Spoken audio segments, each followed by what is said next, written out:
Hello everybody, it's Maikito, and quickly going over last video's picks. As I'm recording this video, the Seattle Pumas game hasn't started yet, but I do want to get this video out because one, there's a lot of games. I want to get it out before lines move and stuff like that, and because I have work in the morning and I really need to get some rest. So I thought I'd get this video out now while I can. But with the ones that I have played, Daryl Shea lower than 53.5 passes hit easily. It got bumped down twice. Even after both bumps, he still went under this mark. I had an edit play with Adebayo higher than 1.5 shots. That one hit for us as well. And then the Luton corners 3-way. That one was a hell of a sweat. Last minute of the game, right before the game ended, Luton got a corner, which gave him more than Burnley. So we did get lucky there, but it did hit for us. Only miss was Carlton Morris to get a shot on target. Burnley just absolutely outclassed Luton Town. Luton barely got a goal. Burnley scored like 3 or 4 goals. I can't remember what it was, but Luton just played horribly. Carlton Morris just didn't get any chances. He just seemed to try to be more of like a distributor, and when they did have chances, it was just unlucky that he didn't receive any of the chances. So far only had 1 miss, had 3 hits, so currently 3-1. We'll see how the Pumas game goes so far, but there are a lot of League Cup games tomorrow, and I did find picks that I did like, so I'll get straight into those. My first pick is Cucho Hernandez to go higher than 5 shots, playing at home for Columbus, going up against Miami. I was considering taking his 1.5 shots on target, but his shot to shot on target ratio, 1, is not good, and 2, Miami's pretty good at blocking shots, so I went ahead and took just his shots. He's gone over in his last 3 out of 5 games, and he's averaged 5.83 per 90 so far this season. He averages a little less shots at home. That's because usually they take like some type of early lead and they have no reason to go out and keep attacking. But I expect this to be a close game versus Miami, so I expect full minutes from him, and I expect him to be aggressive this whole game. And if you look at the games where he went under with 4 against Sporting Kansas City. They were up 4-0, so again he had no reason to attack. He went under with 2 against Toronto. They won 4-0, so again he had no reason to attack as well. And they've played 3 games. Inter Miami and Columbus have played 3 games since 2023, and those games have been 1-2, 2-2, and 1-2. So they've all been close, and I expect another close game here, which means I expect a lot of minutes from Cucho Hernandez, which again means a lot of shots. They've all been close. In those 3 games that he played against Miami, he took 8 shots, 3 shots, and 10 shots. So in one of the games he went under, but in the other 2 he went way over. He's a shooter, and if you look at his shots, he's taken 55 shots from outside the box, 42 from inside. So you know we like to take players that are willing to shoot from anywhere, so that's good for us as well. And he's also a good dribbler. He can make his own chances. He doesn't have to rely on his teammates passing him the ball. But even then, he has good teammates in Christian Ramirez and Diego Rossi and Arsene to pass him the ball anyways. And Inter are weak at allowing opponents to creating chances. They allow 14 shots, which is pretty high, and they're weak on the counter. So I think this is a good matchup in a close game. He's gonna have to go out there and shoot. I like Cucho Hernandez to go higher than 5 shots. My next play is Luciano Acosta to go higher than 2.5 shots, playing at home for Cincinnati, going up against Philly. He averages 3.3 shots at home, and he played Philly at home in June and went over with 6. He's been in and out recently of the lineup. That's because he's been dealing with a foot injury, and he's been kind of easing into the squad, coming off the bench, playing some games. He in the last game, the most recent game Cincinnati had against Santos, he came off the bench and played 30 minutes and had 2 shots. So he went barely under this mark, and he only played 30 minutes. And if you look at just whenever he's starting his game, he's gone over in 4 out of 5 games when he started at home. And Philly allowed 13-point shots away from home, which is still a pretty decent mark, and they're weak at allowing long shots. And Luciano Acosta is not afraid to take those. He's taking 35 from outside the box and 29 from inside the box. So he takes more of his shots from outside, and Philly allowed those to lie. And I know he's also the free kick taker, and I believe he's also the penalty taker, so he can get shots from there as well. So I like this mark. I like Luciano Acosta to go higher than 2.5 shots. My next prop is Roberto Meraz to go lower than 0.5 shots assisted, playing for Mazatlán, going up against Cruz Azul. It's an away game for both teams, so take that as you will. He's gone under in 4 out of 7 games, and if you look at the games where he's gone over, he went over against San Luis with 1. When he went over this mark, he only had 1. He went over against San Luis, where San Luis allowed Mazatlán to take 18 shots, so that was a weak defense there. They went over against he went over against New England, where they took 16 shots. Again, another weak defense. And then he went over against DC. First of all, they took 15 shots, but the only reason why they took that many is because DC United had a red card that game. So the only games that he's gone over is against weak defensive teams or an early red card, like for against DC. And Cruz Azul have a great defense. They played a game. The first game of the season they played each other. He didn't have one. He went under this mark, and Mazatlán only took 8 shots. So like I said, the games where he's gone over, they've taken at least 15 to 18. And the game where they played them already this season, they only took 8. And Cruz Azul had a red card, and they were a man down in the last 15 or so minutes of the game. And even then, Mazatlán couldn't take advantage of that matchup. Cruz Azul, in their games that they've played this season, have allowed 9, 8, 6, 6, 4, and 12 shots. So they're a really good defensive team. Meraz is not a good playmaker. It's not like he's like the corner kick taker or anything. He's just kind of there. He's a little more defensive than attacking, if anything. The only way he finds plays is through long balls, just sending the ball through the air, which is not going to work against Cruz Azul because they play a 5-back, so they can easily clear it. I think it's a good matchup against a tough defensive team like Roberto Meraz to go lower than 0.5 shots assisted. My next prop is Sebastian Cordova to go higher in 2.5 attempted dribbles, playing away from home for Tigres going up against New York. He's gone over in 3 out of 5 starts that he's played this season. One of the unders that he went against Tigres, that's when they were playing a 2-striker formation, which they usually don't. They usually play 2 wingers, an attacking midfielder, and a striker, and they only did that once this season. I don't expect him to do it in this next game. And when he played in the Apertura last season, he averaged 3 dribbles, which is all we need him to take. And New York, first of all, they don't keep possession of the ball, which is good for us because that means more opportunities for Tigres. They're weak at defending wingers, and they're really weak against killers. So I just think it's a perfect matchup for Cordova to take advantage of. And he helps on defense. And the reason why I mention that is because when they help on defense and Tigres get the ball back, they can pass it to him early on in the attack instead of trying to find him. So he can get it early, and which means more chances for him to get those dribbles. We need him to get 3. And the games that he's gone over in these 5 games, even then, he gets subbed out around the 70th minute mark, and he still goes over. Even if he plays those minutes, I expect him to go over, and if he plays more, even better for us. I think it's a good matchup. I like Cordova to go higher than 2.5 attempted dribbles.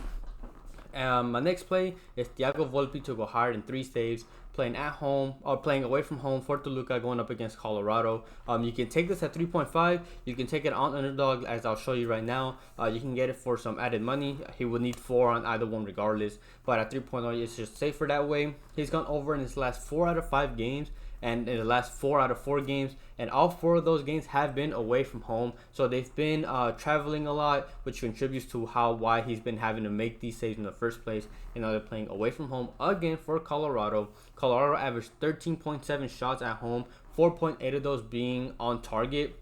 And Volpi has saved 78.9% of shots he's gone up against in the Leagues Cup and the regular league and the Mexican league. He's saved 81.2% of those shots, which is good. He's consistent. He's a good keeper. He's experienced. He's like 32 years old. He's an experienced keeper. He's been doing well. And Toluca have yet to lose, which means Colorado can't afford to not attack. I expect the close game is going to have to make those saves if they want to keep Toluca in this game, and they have a good attack in Navarro, Mihalovic, Lewis, Bassett. So there's plenty of options that Colorado can look to take shots against Volpi. He's been going over a lot recently for a reason. I expect the same thing again. I like Tiago Volpi to go higher than 3 saves. My next play is Rafael Navarro to go higher than 2.5 shots on the other side of the field for Colorado going up against Toluca. He's gone over in his last 4 out of 5 games. He's consistent. I took him last time. He's been coming through for us. There's no reason not to take him again. Like I mentioned last time I took him, he averaged 2.7 shots at home. He's a really good dribbler. He can make his own chances. Colorado can find him off the wings, even without him finding his own chances, and on set pieces as well. He wins 62% of his aerial duels, and for his size, that's really good because 16 of his shots have been from headers. He plays full minutes for them, and like I mentioned before, I expect this to be a close game against Toluca, so I expect full minutes from him. He's been doing really well recently, so I just like this matchup. There's no reason not to take him. It's Rafael Navarro to go higher than 2.5 shots. My last player prop is Dennis Bouanga to go higher than 4.5 shots, playing at home for LAFC, going up against San Jose. He let us down last time, but that was shots assisted. But now I'm taking the shots. While he has only gone over in 1 out of the last 5 games, I think this is a trap, and I'll tell you why. First of all, in those games, they've played defenses like Seattle, and now they're playing against a really weak defense in San Jose. First of all, Bouanga averages 5.5 shots at home, which is way over. We just need him to get 5. And he played San Jose at home, which is what they're doing to in this next game in June, and he went over with 8 shots, so he went way over. We need him to get 5. He's taking 90% of 90 shots with his right foot and 25 with his left. So he's still willing to take shots with his left if he has to. And 80 shots have been from inside the box and 40 have been from outside. So again, he's also willing to take those shots from outside the box. And he's right-footed player on the left, so most of his shots come from him running down the wing, cutting on his right, taking the shot. That's where all of his shots come from. He's also their penalty taker, so he can also get shots from there. And San Jose are weak against wingers and skillers. And they also allow 16.8 shots away from home, which is really, really high. And when they played LAFC in that away game that they played in June, LAFC took 25 shots. So I just think this is a good matchup. I think 4.5 is too low. I think it's a trap. It's a good matchup against a weak San Jose defense. I like Dennis Bouanga to go higher than 4.5 shots. I want to give a quick shout out to my partner Underdog Fantasy. You can use code Maikito in the description. They'll match your first deposit up to $100, and I believe you also get a free play as well for those that are new and sign up using that code as well. And I know when it comes to the plays, most of the time there's not much out now. That's because they tend to play, add their plays later on, either later at night or in the morning, which these games are in the afternoon anyway, so you still have plenty of time to make those plays. And then most of these plays also get added on there anyway, so it's not like the plays aren't there when it comes to shots and saves and stuff like that. And then I also have more in case I add them later on. And then I also have the YouTube membership for those that are interested. It's for those that want to get the plays out early before anybody else to try to avoid potential plays and bumps, stuff getting taken away. Also a great way to support the channel, and I really appreciate anybody who supports me in any way. I found 2 moneyline plays that I did like that you're actually getting, I think in my opinion, decent value on. And the first one is the Cruz Azul moneyline against Mazatlan. They're undefeated so far this season, and they already beat Mazatlan before in the first game 1-0. And according to the XG, they should have had over 2 goals, 2.2, 2.3. So Mazatlan were already lucky to not concede more than 1 goal. Cruz Azul, in my opinion, is just a much better team. Now that they're playing more games and the team chemistry has been building up, they beat them already 1-0 in the first game before the chemistry. Now they're playing even better. And Mazatlan were playing horrible games before this League Cup. They lost the first one 1-0, and then they've been able to win these last 2 games. So I think they're overestimating how Mazatlan's going to play this next game, which I expect Cruz Azul to beat Mazatlan 1-0, 2-0 as well. And Mazatlan have played 6 away games and have lost 4 of them. And Cruz Azul didn't even have Giacomakis in the first game, who's a great shooter. And if they find him, they're going to score as well. So they didn't even have their full team when they play Mazatlan. And now they're playing them again. I just think you're getting good value here, like the Cruz Azul money line against Mazatlan. And then the second play that I did like was the minus 1.5 for LAFC going up against San Jose. When I talked about earlier in the Bouanga pick when they played each other in June, LAFC won that game 6-2, so they won by 4. We just need them to win by 2 this game. If you want to play it safe, you can take the regular money line, but I like the value you're getting here at 1.5. San Jose are the worst away team in the MLS, losing 10 out of 12 away games that they've played this season. And the main reason is because they've conceded 36 goals in 12 games. So on average, they concede 3 goals away from home, which is horrible. Most teams obviously average around 1, maybe 2, but 3 is just horrible. And even then, in those 12 games, they score like maybe 12 goals or something like that. So they're not even that good in the attack anyways. LAFC is good in defense at home, and they're good in the attack. And San Jose is just horrible at defending, and LAFC will definitely outscore them. It's just whether just honestly not letting San Jose score. They have Bouanga, they have Bagus, they have Oliveira. They have good options that they have in the attack. It's for a reason why LAFC are the best home team in the MLS so far. They play with through balls, so good on the counter. They create a lot of chances, and when they get the lead, they protect it. So first of all, if they do get the lead, I don't expect San Jose to come back anyways. And San Jose, first of all, are weak on the wings, which is good for LAFC. They're weak at defending counterattack, and they're weak at the keeping possession and protecting the lead. So even if somehow San Jose take the lead, I don't expect them to keep it, because they won't even score more than one, if they can even score that against LAFC. Against a weak defense, I like the value you're getting for LAFC -1.5. Thank you everybody for watching. Like I mentioned before, as I'm making this video, the last game for the picks for the last video has yet to start, so hopefully we can end the night strong and just have a good night. If I have any more added plays, I will add them in the pinned comment, as always, usually before an hour to 30 minutes before the game. Usually I do sometimes add them throughout the day in general, but I don't do that. I won't be doing that tomorrow because I'll be at work, so I'll be busy. I won't be able to really look at my phone that much. But when it comes to the games before kickoff time, I should be able to, should be out by then.